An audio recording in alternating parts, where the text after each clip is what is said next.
बड़ा फैसला, रोक लगा दी गई, 19 मार्च तक जवाब देना है।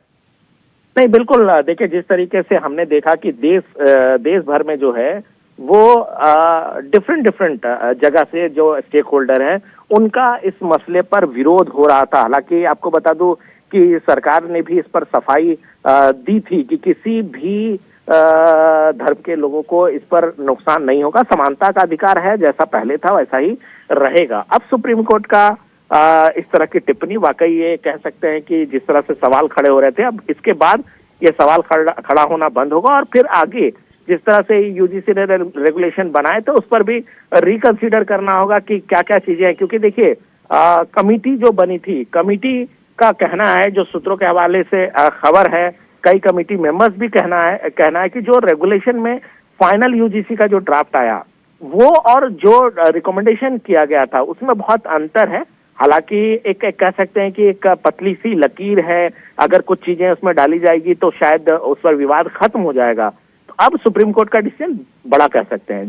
जी, जो जिस बात का आप जिक्र कर रहे हैं अनूप, जैसे कि दिग्विजय सिंह उस कमेटी को लीड कर रहे थे, उनका भी बयान आ गया है, उन्होंने एक्स पर पोस्ट किया है कि कभी ये नहीं कहा कि गलत शिकायत करने वाले छात्रों को सजा नहीं होनी चाहिए और जो जनरल के छात्र हैं उन्हें अलग किया जाए, ये भी कभी नहीं कहा उन्होंने। वो तो साफ मना कर रहे हैं, वो कह रहे हैं शिक्षा मंत्रालय ने गफलत फैलाई है, वो सुलझाए। जी नहीं, बिल्कुल। देखिए, वहां पर एक ग्रे एरिया जरूर था क्योंकि कुछ चीजें स्पष्ट रूप से जो कमिटी है उसने स्पष्टता उसमें नहीं रखी थी, लेकिन यहाँ पर यूजीसी ने कुछ चीजें डाली थी जिससे कहीं ना कहीं लोगों में गलतफहमी गई। जैसे जो हर जगह पे इंस्टीट्यूशन में जो एक कमिटी बनाई जाएगी उसमें क्या जनरल कैटेगरी के लोग होंगे नहीं होंगे। हालांकि जो यूजीसी की रिकमेंडेशन है उसमें नहीं होगा, उसमें एसटी एससी ओबीसी के लोग होंगे। तो ये कहीं ना कहीं कंफ्यूजन था। इसके अलावा अगर कोई शिकायतकर्ता होता है तो शिकायतकर्ता अगर गलत शिकायत लेकर के गया तो उस पर किसी तरह का जुर्माना या उस पर किसी तरह का एक्ट होगा या नहीं होगा, इसको लेकर के एक ग्रे एरिया है।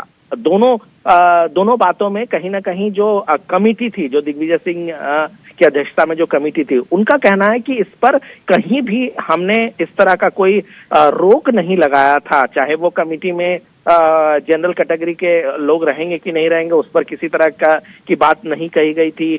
तो ये तमाम चीजें थी। कहीं ना कहीं इस मामले को लेकर लगातार विवाद हो रहा था। और देखिए, ये जो विवाद था वो पार्टी से अलग विवाद था। पार्टी के प्लीज अनूप, आप हमारे साथ बने रहिएगा। सत्यम पांडे याचिकाकर्ता, वो हमारे साथ जुड़े हुए हैं। सत्यम पांडे साहब, कैसे देख रहे हैं, सुप्रीम कोर्ट ने रोक लगाई है? जी देखिए, आज हम लोगों ने जो आर्ग्यूमेंट किया, जो आज मैंने आर्ग्यूमेंट किया सुप्रीम कोर्ट के सामने जी, कि ये जो एक्ट है ये प्रोग्रेसिव के बजाय रिग्रेसिव है, क्योंकि ये एक पर्टिकुलर कास्ट ग्रुप को, जनरल कैटेगरी को एक्सक्लूड करता है और उन्हें एक्सपोज करता है किसी भी प्रकार की डिस्क्रिमिनेशन के लिए। हमने बेसिकली कहा ये रेगुलेशन एक्विजिशन है और आज प्राइमरली हमें एक छोटी सी रिलीफ मिली है कि अभी इस मैटर के अबियंस में रख लिया गया, ये रेगुलेशन अभी लागू नहीं होंगे और अभी जो 2012 का रेगुलेशन है वही लागू रहेगा। तो आज ये हमारे लिए छोटी जीत है।